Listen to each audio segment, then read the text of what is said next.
જો આ પ્રોસેસ જુઓ તમે આગી ધીમે ધીમે અહીંથી હવા નાખે છે અને એ લચ્છા અલગ અલગ કરતા જાય. આ લચ્છા જ કહેવાય ને સાહેબ?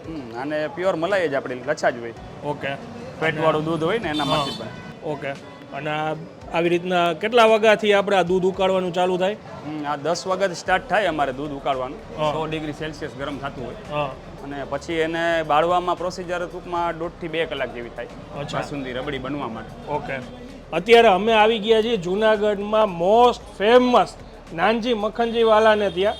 અહીંયાની બાસુંદી છે ને ખરેખર જગ વિખ્યાત છે અને 96 વર્ષ જૂની પેઢી છે. આ એમની ત્રીજી પેઢી છે જે અત્યારે આ ધીમી આંચ ઉપર ધીરે ધીરે બાસુંદી બનાવે છે. વર્ષોથી આ જ સેટઅપ ને આ જ રીતના દૂધ ઉકાળીએ છીએ. વર્ષોથી આ જૂની પાટલા ઉપર પદ્ધતિ, બેસીને જૂની પદ્ધતિ ચૂલા ઉપર અમારા દાદા વખતથી આજ. પહેલા અમારે કોલસાની ભઠ્ઠી હતી, હા. પછી 20 વર્ષ 22 વર્ષ ડીઝલની ભઠ્ઠી વાપરી ઓકે. અને અમે આવ્યા ત્યારથી આ ગેસની ભઠ્ઠી સ્ટાર્ટ કરી. ઓકે.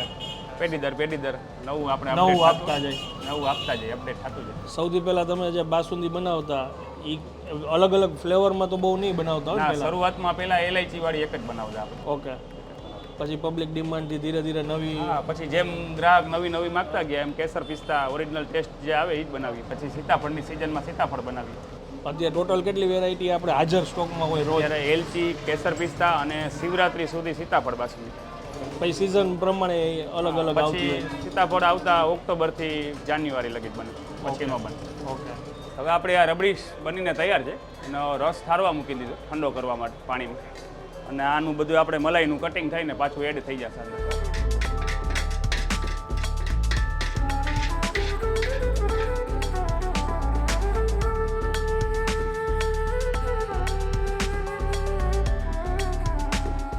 આ છે એલચી, આ છે કેસર પિસ્તા અને આ છે સીતાફળ.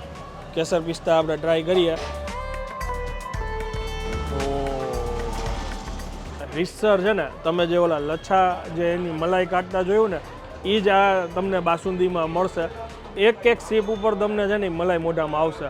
અને મારી લાઈફની સૌથી બેસ્ટ બાસુંદી છે ને મેં આજે આ પીધી છે. એડ્રેસ આવેલું છે જૂનાગઢના કાળવા ચોકમાં, નાનજી મખનજી બાસુંદીવાળા. ખાલી આટલું તમે કહી દેશો ને કોઈને બી તો બી તમને આ જગ્યાએ છોડી જશે.